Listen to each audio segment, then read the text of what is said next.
It seems like everybody is lying about Dragon Age Veilguard, specifically the gaming journalists and all the review sites that are looking over this game and giving it stellar praise for being a return to form for the series. And I think this is a situation we're seeing all throughout the gaming industry, where we're seeing a lot of these gaming journalists lying for these AAA developers because hypocritically they're getting paid by these developers. And I think that's the key thing about this situation and this intertwined relationship between developers and social media gaming websites that have an incentive to actually placate the overall sentiments of these developers, because these developers are the same ones advertising on their website. And I think that's the situation we're seeing here with numerous gaming journalists coming out like Eurogamer, Kotaku, IGN, The Gamer, Games Radar, DualShockers, Push Square. All these gaming sites get money from these advertisers that are mostly AAA games development companies, and they're pushing their weight against these organizations,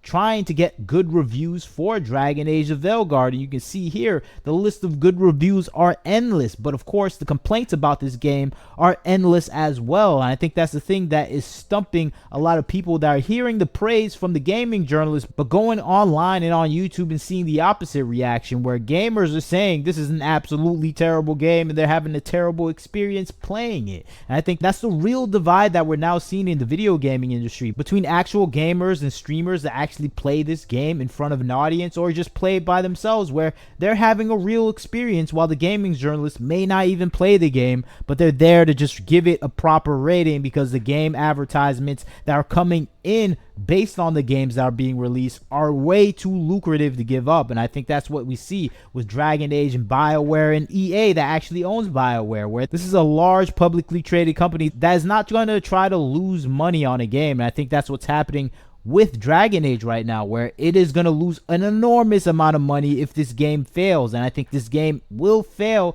to a larger extent. It's still going to sell like 1 million or few copies, but this is a game they spent $150 million on. It has to sell 5 to 8 million copies to recoup its costs, and selling 1 to 2 million copies is not enough for this game. And the bad reviews that we're hearing about it are leading towards that end. So we're seeing a large fight back on social media, where this property is trying to force and push a positive narrative around the game itself, where we're seeing countless praise for this game beyond anything else we've seen with other games. And we're seeing that discrepancy between the real gamers on YouTube and Twitter saying, nah, this game is terrible. And this is a critical moment where we're seeing a real live divide between the gamers, where it's becoming increasingly clearer than ever that games journalists are lying about the games they're reviewing, and they have their own biases set out straight in front of the gamers right now, where we're seeing the game reviewers talking about it in the opposite way. And of course, now we're getting leaks about EA and BioWare and their guidance to reviewers and what they should say, and it's leading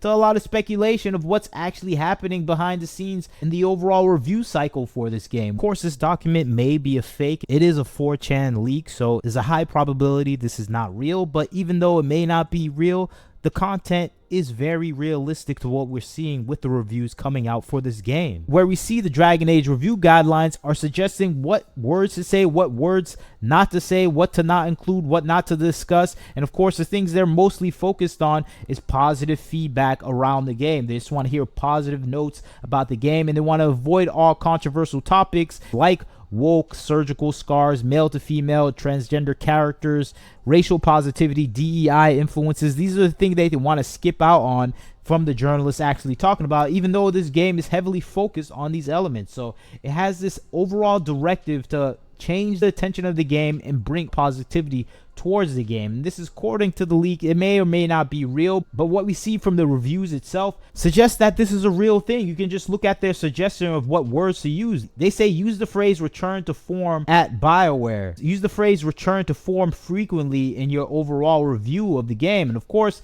people are going to say maybe it's not true, but if you look at a list of reviews related to this game, all you see is every single reviewer talking about a return to form. And we know these guidelines for reviews are real in some aspect, where if you want a review code, you have to follow these guidelines. And I think that's what we're seeing right here, where IGN, Pure Xbox, Digital Trends, PlayStation Universe, they all use the same word under the red line: return to form. Everything is about BioWare returning to form, even though this game is the opposite of everything that Dragon Age ever was. So to say it's a return to form when it's doing the opposite of everything, where it's not dark, it's not cool, there's no depth of characters, there's no personality to any of the characters, everything is friendly, nothing is negative in the game, that is just not a BioWare game. That is not a Dragon Age game. That is not a fantasy game. And I think that's the situation with this game, where it's a game that is so burdened by its own personal ideology and what it wants to say to the gamer, that it doesn't have anything to say about the Dragon Age world, because it doesn't care about the Dragon Age world. She's still holding the ruby in her other hand.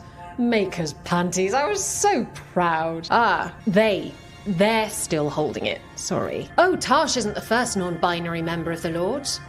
Really? And I think that's why people are mad at this game. It's a game director's or producer's personal diatribe of what they want the gamers to believe in, where it's not even trying to explore the Dragon Age world, where the dialogue, story, and gameplay mean nothing to the people producing this game. You can feel it, where there's no soul in the overall process of playing this game, where everything is redundant and remedial, and the puzzles are almost made for a preschooler. And that's how simple the game is, because it's being made by people that don't care about the gameplay or the experience of the gamer. They just want the gamer to experience how they feel about modern day LA politics. And that's what we see with every scene with Dragon Age, where it's about the modern day devs' personal political philosophy and how they want to ingratiate the gamer in that ideology. And that is just not fun for a gamer to play. It's not fun for anyone to play any game that is not focused on actually creating a good story, good gameplay, and just a good experience for the actual customer base. And that's why we're seeing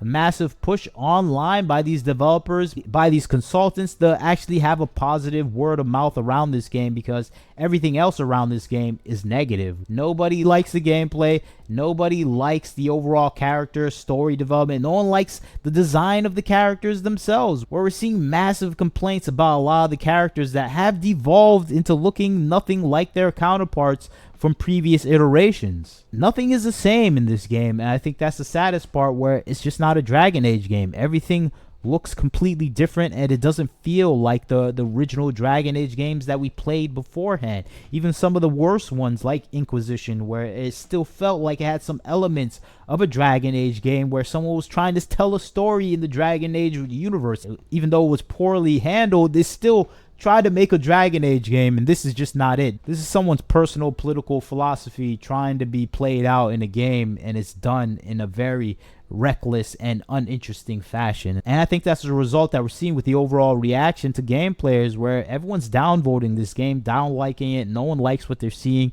The reviews don't like it, and people in general may avoid this game and lead it to failure. And that's where we're getting that propaganda now, where all propaganda sites are trying to push out the positive things that we should know about Dragon Age, when in actuality, this game was made for a small group of people at BioWare that have no concern for the Dragon Age lore or series as a whole. But that's just my personal take. Everybody's lying about Dragon Age, and I think mainly these are the games journalists. The gamers, I think they're telling mostly the truth. But you tell me what you think about the situation. I'd like to hear your thoughts. Like, comment, share, subscribe. This is Wagner Knows Why. Catch you next time.